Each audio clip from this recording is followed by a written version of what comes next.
Hey, builders, before we begin, I have a quick question for you. Are we connected on social media? The reason I'm asking is because as much as I love giving you the podcast episode every single week, I'd love to take our relationship deeper. So if we're not connected on social media, let's connect. I'm on LinkedIn at Robin_MindSteps. I'm on Twitter at Robin_MindSteps. I'm on Facebook at Robin Jackson. Please, let's connect so we can keep the conversation going. Now, on with the show. You're listening to the School Leadership Reimagined podcast, episode 278. How do builders like us make a dramatic difference in the lives of our students in spite of all the obstacles we face? How do you keep your vision for your school from being held hostage by resistant teachers, uncooperative parents, ridiculous district policies, or a lack of time, money, or resources? If you're facing those challenges right now, here is where you'll find the answers, strategies, and actionable tips you need to overcome any obstacle you face. You don't have to wait to make a difference in the lives of the people you serve. You can turn your school into a success story right now with the people and resources you already have. Let's get started.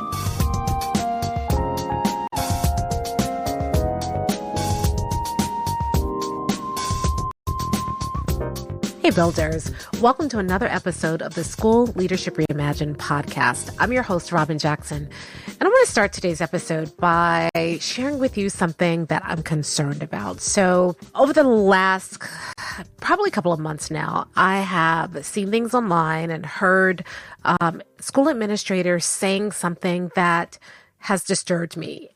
And it's disturbed me because I know this is how they were trained. It's not even something that I think comes from them. This is how they were trained. They have been saying and explaining to me all the ways that they are controlling what teachers do. They talk about getting their buildings under control. They talk about getting into classrooms and making sure that teachers are doing their jobs or doing what they're supposed to be doing. They talk about how they are meeting with teachers and doing one-on-ones and showing teachers their data and saying, you need to fix this. They talk about how they have initiated programs and made sure that all their teachers are following the program exactly. And they congratulate themselves because they think this is the job. They think this is the gig. They think this is what they're supposed to be doing. We've been told that in order to be a good principal, you have to be in control of your building and of what's happening in the classroom. Now, some of you who are listening right now might be nodding and saying, yeah, it's my building. I need to know what's going on in every classroom. But that's your leadership talking. You see, builders do things a little differently. And so today I thought I'd spend our time together talking about what that looks like and why that is so important. So let's dive in. So we were all trained that the job of a principal was to kind of be the problem solver in chief. We are supposed to be kind of looking at our school, taking that 30,000 foot view of our school, seeing things that other people can't see. And then if there's a problem in our school, our job is to simply go in there, figure out the solution, and make sure that all teachers in our building are implementing the solution. But let's kind of tear that apart for a second. If that's your job, let's think about what that means. It means that it's up to you to figure things out and do the thinking in the building. And your teachers aren't expected to do the thinking in the building. They are simply expected to implement the solution that you came up with, which means that the success or failure of everything that happens in your building really rests at your feet. And that not only do you have to come up with the solution for all the problems, but then you have to spend all of your time running around, chasing, checking, and correcting people to make sure that they implement your solutions with fidelity so that you can ensure that things run the way that you expect them to run. What that also means is that any results that happen are your responsibility. And if it fails, it also is your responsibility. And because it's your responsibility, the teachers don't feel any ownership or responsibility for the results themselves because they have not been a part of identifying the problem. They haven't been a part of identifying the solution. They simply are expected to implement the program you decide. And so they're not teaching, they are minions that are running around the building trying to make sure that they appease whatever it is that you expect of them, rather than thinking adults who are professionals and highly trained and who have some responsibility for the children. What makes this even worse is that a lot of times we hold teachers responsible without giving them the ability to be responsible. I mean, let's break down the word response able to respond. We hold teachers responsible, but we limit their ability to actually respond to the needs of the kids in front of them. And we wonder why our buildings aren't successful. We wonder why our programs aren't more successful. We wonder why people are burned out. We wonder why people are resentful. We wonder why people don't take ownership. We wonder why we are so tired and we feel so much pressure. And yet, if we buy into any version of that model, that's exactly how we're going to feel, because the model is designed that way. You can't help but feel that. Your teachers can't help but feel that because that's the way the model was designed. So builders look at that and they say to themselves, you know what, this isn't working and this isn't sustainable, and we're not going to get to 100% student success under this model. So what builders do is they look at things differently. The first thing the builders recognize is that the people who are in the building in front of the children every day are professionals. Now, I hear you. I hear you out there. Someone saying like, some of them are, but some of them aren't. What do we do about the people who are? You're going way too fast. Stay with me. I will get there. Let's start from the assumption that your teachers are professionals. Let's just start there. Because the moment that you do that, things change. You know, we often don't recognize that our teachers are professionals. We say it, but we don't really believe it. And that belief shows up in the way that we treat them. We feel like we have to constantly monitor them or they won't do their jobs. And so we go in with that attitude and treat them with that attitude. And then we take over everything. And instead of making them more responsible, we make them less responsible. If we treat people like professionals and we have expectations of them around being professionals and we set them up in a place where they can be professionals, then the likelihood that they will perform as professionals increases significantly. So let's start there. Our teachers are professionals, highly trained professionals. The second thing that we have to realize is that it's not our responsibility to solve problems. Our responsibility is to ask questions, to identify the right problems that need solving. Now, I don't know if you missed the nuance there, so I'm going to say it again because it's really, really important. Our job as administrators is not to solve problems. Our job is to identify the right problems that need solving. Now, I know that makes some of you uncomfortable, so let me explain what I mean by that.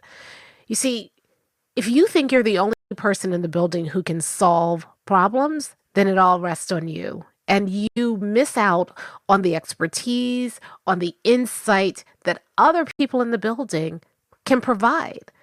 And so we've been taking all of this on ourselves. We've been thinking that it's our job to solve problems. People are looking at us to solve problems. We walk in every single day, and the main reason that we are inundated with so much is because we have set ourselves up as problem solver in chief. That's why we're CC'd on every single email. That's why people don't make decisions unless they run them by you first. That's why everybody comes into your office and dumps all of their problems on you, because you've set yourself up as problem solver in chief. The moment that you recognize that it's not your job to solve problems, it's your job to identify the right problems that need solving, everything changes. Because now, instead of always looking for solution, you're always looking at keeping your eye on the vision, the mission, and the core values. And when things crop up, you ask yourself, do we need to deal with that right now? Is that important? Or is that just a distraction that's going to keep us from doing the work that's really important? So rather than having to solve problems, you actually eliminate a lot of problems. People come to you and say, well, this is a problem. And you say, that problem may feel like a problem, but right now we're focusing on our vision, mission, and core values. If we spend time, energy, and resources dealing with that right now, that distracts us from our vision, mission, and core values. So let's focus on the problems that really need solving. Game changer. So the first thing is that you have to recognize that the people in your building are professionals. The second thing that you have to recognize is that it is not your job to solve problems. It's your job to identify what problems need solving. And then once you make those two shifts, then it gets really fun, because then once you've identified, okay, this is a problem that needs solving because it's an obstacle to our vision, mission, and core values, then you bring that problem to the professionals on your staff, and you ask them to partner with you to solve the problem. Notice the difference. You don't bring the problem to them and dump it on them. You certainly don't identify the problem and then take it on yourself while they sit around waiting for you to solve the problem. Instead, what you do is you bring everybody together, all the expertise, all of the insight, all the professionalism in that building, and you deploy those resources to solving the right problems. You see, one of the big mistakes that I see leaders making is that they give teachers tasks instead of giving teachers problems to solve. And that's why people are disconnected. That's why the job feels boring, because you are giving people stuff to do, oftentimes without context, because you've done all the thinking in your magical thinking cave. And then you emerge and say, I have identified the problem and the solution, and here it is, and do it. And you haven't given people the opportunity to understand what problem it is that you are trying to solve with the thing you're asking them to do. And so all they get is a task without context. And that's why it's so hard a lot of times to get teachers to truly engage in the initiatives that we are creating for our schools, because we spent all summer thinking about the problem. We spent all summer investigating and looking for a solution. We spent all summer solving the problem. And then when they come back in the fall, we hand them the new initiative and say, here it is. This is what we're going to be doing for the year. And we expect them to applaud, but they haven't had the opportunity to think like you've been thinking. They haven't had the opportunity to look at the alternatives like you have. You think you're saving people by doing all of that work for them, but you're not, because without the context, they can't appreciate the solution. So we give them the solution, and the solution doesn't feel like a solution. It just feels like a task. It just feels like more work. And unfortunately, in a lot of cases, that's exactly what it is, because a solution without context is just that. It's just more work. So instead of giving teachers tasks, what we should be doing is inviting them to solve problems. Now, let me give you an example, because this feels very philosophical right now, but let me give you a real example, right? Let's say that you're looking at test scores, and you recognize that your test scores aren't where they need to be. And after going in and looking at classrooms, you realize that one of the reasons why your students aren't performing better is that teachers are not teaching lessons that are aligned to the standards. So the test is on the standards, but what's happening in the classroom doesn't have any relation to the standards. So kids may or may not be learning, but they're even if they are learning, they're not learning what actually will help them on the test, which gauge how proficient students are in the standards. So this is a typical problem we see, right? So we see that problem. We go and observe classrooms. We see teachers aren't teaching to the standard. We see that kids, as a result, kids are not performing. And then we think in order to fix it, we've got to get teachers teaching to the standards. So we find the PD, or we decide we're going to do PLCs differently, or we go to the conference and hear somebody talk about standards aligned instruction, or we go to the training that our district has given us that says talks about the importance of standards aligned instruction. And then we return to our school and try to push teachers towards more standards aligned instruction. We do that by changing PLC structure. We do that by, making them unpack the standards. We do that by getting into classrooms more, giving teachers individual feedback. All of those are solutions we came up with on our own. And none of those solutions involve teachers. So why do we expect them to work? Because if teachers are not involved in solving the problem, then I don't know how we expect the problem to be solved. So here's what builders do. Let's say a builder goes into classrooms and realizes, we're looking at scores on one hand of the data. We realize kids are underperforming. We go into classrooms and we realize that instruction is not standards aligned.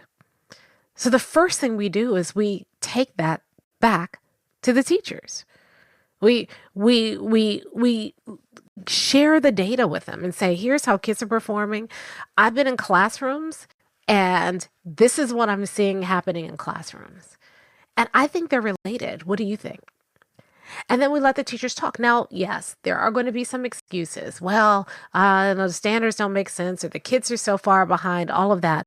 But what we do is we dismiss that because we're like, yeah, all of those excuses. But you need to be, if you just taught the standards, then we'd solve the problem. But I don't know that people are out there deliberately not teaching to the standards. They're not teaching the standards because they may not understand them. They're not teaching the standards because they may not believe that kids can actually achieve the standards. There are reasons, because again, I'm coming from the standpoint that my teachers are professionals, right? So they know the job. They've had the training. They know standards are important. So they're not teaching to the standards. We got to figure out what's going on. So I say, okay, let's talk about it. So first of all, do you believe that you're teaching the standards? And let's hear that. And so the teachers are saying, well, no, I know I'm not actually, or I thought I was, or I don't really understand the standards. Okay, that's the problem. All right, so if we could better understand the standards, or if what I'm seeing doesn't look like you're teaching the standards, but what you are doing feels like you're teaching the standards, let's figure out the source of the disconnect. And now we know the solution makes sense, that they need understanding about the standards. Maybe that is, well, listen, I don't think the solution is ever unpacking the standards. Builders interrogate standards. We don't unpack them, but that's a whole nother conversation for another day. But we find, if we understand that if we're talking about it and the teacher, we realize together collectively that the teachers aren't really understanding the standards, then that gives us some support. That helps us understand what needs to happen. And we develop a solution together. It's not imposed upon them. The teachers are involved in solving that problem. Hey, it's Robin here. Real quick, I just want to interrupt this episode for just a second, because if you are enjoying what you're hearing, then would you mind sharing this episode with somebody else? So all you need to do is just go to your phone, if you're listening to it on your phone or your podcast player, and then click the three dots next to this episode, and it'll give you the option to share the episode. Now, if you do that, three things are going to happen. First, the person that you shared with is going to think you're a hero, especially if they're struggling with what we're talking about right now. They're going to love you. Secondly, you're going to feel good because you're going to get the word out about buildership and start building this buildership nation. And third, you will get my eternal gratitude, because I really want to get this out to the world, and you'd be helping me out. You'd be doing me a huge favor. So please share this episode with someone right now who's dealing with this same issue, someone you think would really benefit. And now back to the show. All right. Maybe that's not it. Maybe they know the standards, but they believe that the kids are too far behind, that they have to do too much backfilling before they can teach the standards. That if they just went in and taught the standards, the kids wouldn't get it because they're missing a whole bunch of background knowledge or context or skills that are needed. If that's the problem, then okay, how do we solve that? And we get the teachers involved in solving that and coming up with solution. I'm part of that conversation, but I'm not imposing that solution on them. The teachers are solving the problem. Whatever the problem is, after that conversation, we come together and we agree on a solution. We're not sitting around, rehearsing our problems and, celebrating our problems. Instead, we're saying that I've identified a problem that needs solving because it's in the way of our vision, mission, and core values. I bring that problem to the teachers and together we come up with a solution because it's not my job to come up with a solution. I work with professionals. My job is to identify the problems that need solving, and then I bring that to the teachers and they get involved in the solutions. Now, here's what happens. First of all, we get a better understanding of the problem because in most cases, if I'm not talking to teachers or if it's a kid problem, if I'm not talking to kids, then I don't have a full understanding of the problem. So first thing is we get a better understanding of the problem because I've brought all perspectives to the table. Secondly, when we do come up with a solution, everybody has buy-in to that solution because people don't tear down what they helped build. We build a solution together. And then third, once we come up with the solution, my job isn't to chase, check, and correct. My job is to monitor how the solution is going and then bring that back to the staff, bring that back to the team. So when I'm going in, I'm not checking to see if people are doing things that I told them to do. Instead, I'm coming in to see how is the solution working? Are we seeing a difference? And then I'm bringing that back to the team and sharing that data. But guess what? The team is also collecting their own data and they're bringing that data back and sharing it with me because we are all engaged in solving the problem. We need to stop giving teachers tasks and start engaging teachers in solving problems. And as an aside, we also need to stop doing that to kids. If there's an issue in your school, like kids are involved and you are not talking to kids and getting kids engaged in solving that problem, you're wasting your time. I remember once I was working, doing some consulting in a school and there was an issue around the kids just, skipping class. And they had tried this and that and the other, and the kids, it just wasn't working. Kids were still skipping class. And I said, well, what are the kids saying? And they said, huh? I said, well, why are the kids saying they're skipping class? And they said, oh, you know what kids say, it's boring. And I said, wait a minute, have you talked to kids or you're just kind of, this is your impression of why kids are skipping class? Silence. I said, well, before we go any further, we need to do some focus groups with kids. We brought the kids in, and the kids told us exactly why they were skipping class. And a lot of it was that the instruction was not challenging, and they didn't believe that it mattered.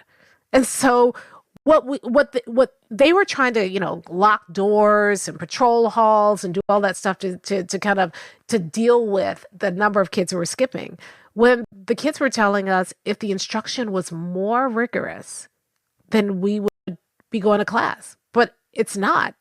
So that changed everything. We didn't expect to hear that from the kids. The kids wanted more rigor. They felt like the teachers were dumbing down class for them, but we would never have known that if we hadn't talked to the kids. So we need to step out of our offices. We need to stop thinking that it's our job to solve problems. My job is to say, hey, this is a problem that needs solving. And I may have some ideas or hypotheses about what the solution would be, but I got to test that by talking to the people who are actually involved in the problem. I've got to talk to the people that I'm going to be relying on to solve the problem before I come up with a solution. Stop giving teachers tasks and start giving them problems that need solving. Stop giving kids rules and regulations and get them engaged in solving the problems of your school. That's one of the big differences between being a leader and a builder. A leader, the idea of leadership says that you have to be in front, taking people to the promised land, solving problems. It's a lot of pressure. But when you're a builder, you just have to start building. And you invite other people to join you in building. And when there's a problem that comes up, you can say, is that a problem that's going to keep us from our goal? If it isn't, we'll need to deal with it. We need to spend our time and energy focused on the problems that actually are going to move us to our vision, mission, and core values. Once you've identified that as a problem, then you go to the people involved, your fellow builders, and you say, hey, I believe this is something that's keeping us from our vision, mission, and core values. Can you see that as well? And they say, yes. And then once they say yes, you say, okay, how do we solve it? And then you bring them into the conversation and you let them solve the problem. You're part of that conversation, but it's not all on you. And then once you've identified a solution together, then you start working towards that solution and monitoring that and saying, hey, we thought this was what it was going to take, but we're realizing there's another problem here. So let's focus on this. Or, hey, we thought this is what it was going to take, but now we're seeing that it's not working. Let's come back together and figure out why it's not working. Or, hey, we thought this is what it was going to take to solve the problem, and it is working. So maybe we should do more of that. That's the gig. That's the job of the principal or the administrator in charge, not to solve problems, but to be the one who's constantly looking to figure out what are the problems we should be solving, and then bringing everybody together to solve that problem. So you have a choice. You have a choice. Do you want to stay the leader and hoard all the problems for yourself and feel the constant pressure of always coming up with a solution and being the only thinker in the building and treating everybody else as if they are minions who just are there to do your bidding, and feeling all the pressure of having to be the only one who's there with the solutions? Or do you want to use your insight to identify the right problems, the ones that really need solving, and then bring everybody together so that they can see it too, and then they can get engaged and involved in solving their own problems and ultimately moving your school forward to your vision, mission, and core values like a builder? I'll talk to you next time.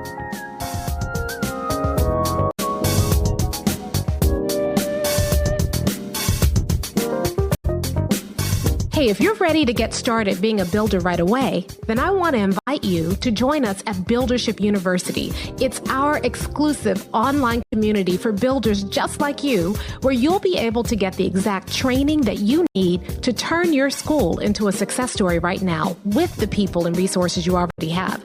Inside, you'll find our best online courses, live training with me, tons of resources, templates, and exemplars, and monthly live office hours with me where you can ask me anything and get my help on whatever challenge you're facing right now.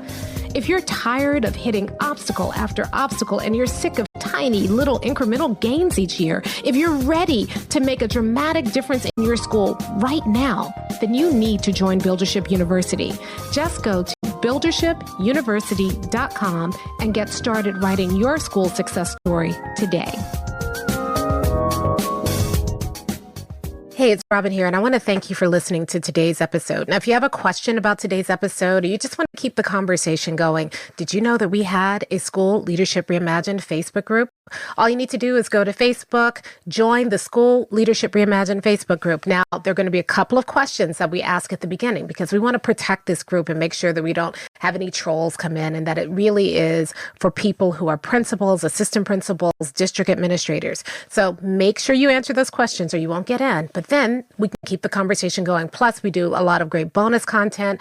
I'm in there every single weekday. So if you have a question or comment about the episode, let's continue the conversation. Join us at the School Leadership Reimagined Facebook group, and I'll talk to you next time.